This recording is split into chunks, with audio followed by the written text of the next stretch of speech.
श्री स्वामी समर्थ. थांबा, आज थोडा वेळ स्वामींसाठी द्या. तुमच्या आयुष्यात तुम्ही खूप व्यस्त आहात. प्रत्येक पावलावरती तुम्हाला खूप अडचणी आहेत, संकट आहेत.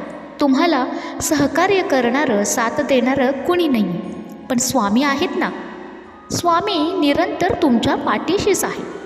फक्त तुम्ही त्या दृष्टीने ओळखायला बघा, त्या दृष्टीने तुम्ही विचार करा. सकारात्मक विचारच तुम्हाला स्वामींपर्यंत निश्चितच पोहोचवणार आहेत आणि हा मार्ग तुम्ही सोडू नका.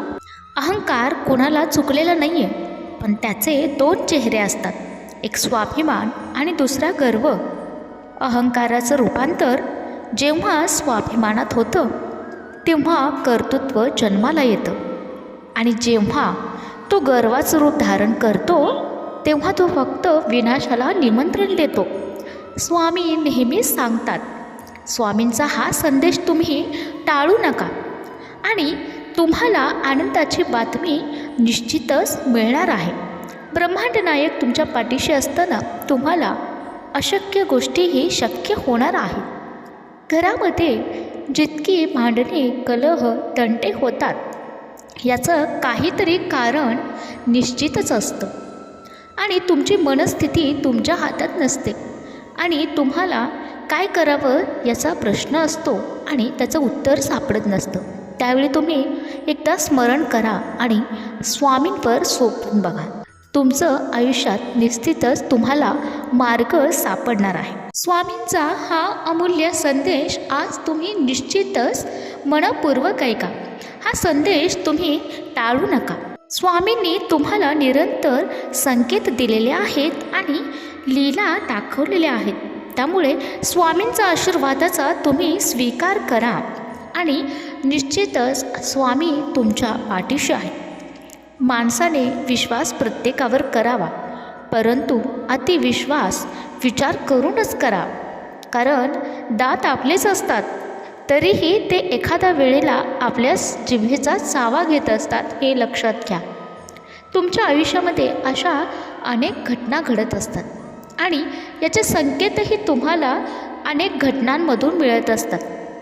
तुमच्या आयुष्यामध्ये आजवर तुम्हाला मिळालेल्या प्रत्येक अनुभवाची शिदोरी तुमच्यासोबत असेल तर तुम्ही योग्य मार्गावर निश्चितच आहात. घडलेल्या घटनांमधून, घडलेल्या अनुभवामधून तुम्ही निश्चितच मार्ग काढला असाल आणि त्यातून तुम्ही काही गोष्टी शिकून पुढे सावध झालात आणि पुढच्या गोष्टीमध्ये चुका सुधारणा करून पुढच्या गोष्टींसाठी तयार झालात तर तुम्हाला निश्चितच यशप्राप्ती होणार आहे, हे लक्षात घ्या. बाळा, तुझी अक्कलकोटला जाण्याची वेळ आणि स्वामी समर्थांचं दर्शन घेण्याचा योग जवळ आलेला आहे. तुझे चांगले दिवस लवकरच येणार. फक्त हे वाक्य पूर्ण कर. श्री स्वामी समर्थ. तुझ्या सगळ्यात चांगल्या इच्छा डोळे बंद करून आम्हाला सांग, आम्ही त्या पूर्ण करू. आजवर तुझ्या आयुष्यामध्ये न घडलेला बदल आता घडणार आहे आणि तुझं नशीब बदलणार आहे. स्वामींचा हा चमत्कारी संदेश पूर्ण ऐक. स्वामींची शांतता म्हणजे हे दुर्लक्ष नाही, तर हा मोठा संकेत आहे. तुम्हाला संकेतामधून खूप काही गोष्टी स्वामींनी दाखवून दिलेल्या आहेत आणि त्याची प्रचितीही तुम्हाला आली असणार आहे. तुमचा प्रामाणिकपणा निश्चितच तुम्हाला स्वामींजवळ पोचवत असते. तुमच्या सगळ्या प्रश्नांची उत्तरं स्वामी स्वतः देतील, पण त्यासाठी तुम्ही एकाग्र असणं महत्त्वाचं आहे. हा कोणताही योगायोग नाही, स्वतः स्वामींनी हा संदेश तुमच्यापर्यंत पोहोचवलेला आहे. निश्चितच तुमच्या संकटाची आता सांगता होणार आहे आणि तुमच्या आयुष्यातही आनंदाचं आणि समाधानाचं वारं वाहणार आहे. दुःख हे प्रत्येकाच्या आयुष्यात आहे, पण त्यातही सुख शोधण्याचं कार्य आता स्वामींनी तुमच्यावर सोपवलेलं आहे. स्वामींची भक्ती म्हणजेच तुमची शक्ती आहे आणि स्वामींची श्रद्धा हे तुमचं कर्म आहे, हे लक्षात ठेवा. तुमचं भवितव्य आता स्वामींच्या हाती सुरक्षित आहे. नियतीने प्रत्येक वेळी तुमची परीक्षा पाहिली आहे आणि तुम्ही स्वामींचे भक्त असाल तर स्वामी देखील तुमची परीक्षा नक्कीच पाहतात आणि यातून तुम्हाला निश्चितच मार्ग काढायला सहकार्य करतात। नियतीने हा संदेश तुमच्यापर्यंत पोहोचवलेला आहे। सगळेच आपल्यासाठी टाळ्या वाजवतील असं नाही आहे, काहीजण आपल्याकडे बोटही दाखवतील आणि ते पण आपल्याला स्वीकारावं लागतं अगदी हसत हसत, कारण जब तक है जिंदा तब तक है निंदा। तुम्हालाही माहिती असेल ही जगाची पद्धत कशी आहे की आपलं आयुष्य कसं असतं। जीवन म्हणजे काय आहे? जीवन म्हणजे काय नाही हो, आळवावरचं पाणी असतं, आज आहे तर उद्या नसतं। आणि म्हणून ते नेहमी कुठलंही दुःख, त्रास, विश्वास, कुरघोडी न करता आपण हसत खेळत आनंदानं जगायचं असतं, कारण अडचणी कुणाला सुटलेल्या नाही आहेत, प्रत्येकालाच आहेत। प्रत्येकजणी तर रोजच्या रोज काही ना काही अडचणीमध्ये जात असतो।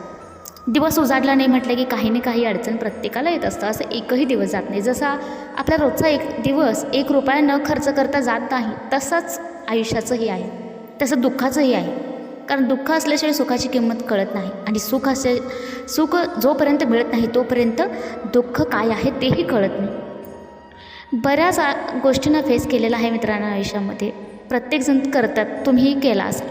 अगदी लहानपणापासून खूप खडतर प्रवास केलेला आहे, खूप झगडले आहे आयुष्य जगताना आणि अजूनही तो प्रवास चालू आहे आणि कुठलीही खंत वाटत नाही, कारण जे काही आहे ते स्वतः मेहनत करायची तयारी आहे, स्वतः कष्ट करण्याची तयारी आहे आणि तितकंच प्रामाणिक राहण्याची तयारी आहे।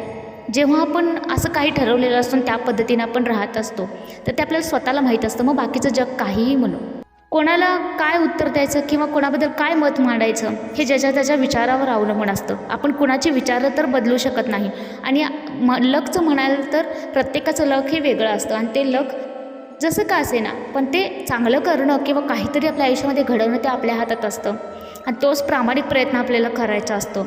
अडचणी आहेत, संकट आहेत, बऱ्याच गोष्टींना फेस केलेला आहे, तर या सगळ्या गोष्टी करतच आपल्याला आयुष्य जगायचं असतं आणि त्यातून आनंद थोडा का होईना आनंद आपल्याला निवडायचा असतो। आपल्या आयुष्यामध्ये कुठलाही प्रसंग येऊ, सगळ्यात आधी त्याचा परिणाम आपल्या मनावरती होत असतो आणि त्यानुसार आपण तसा विचार करत असतो।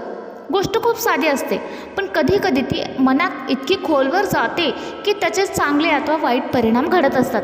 आयुष्यात जे जसं आहे तसं स्वीकारलं की कधी दुःख होत नाही। भगवान श्रीकृष्ण म्हणतात की परिस्थिती स्वीकारणं म्हणजे आनंदाचा मार्ग आणि अस्वीकार दुःखाचं कारण आहे। आपल्या सर्व धर्मग्रंथांचा एकच सार आहे, समोर आलेल्या परिस्थितीला स्थिरतेने स्वीकारायचं आणि सामोरे जायचं। आदिनाम स्वामी तुझा, आदिनाम स्वामी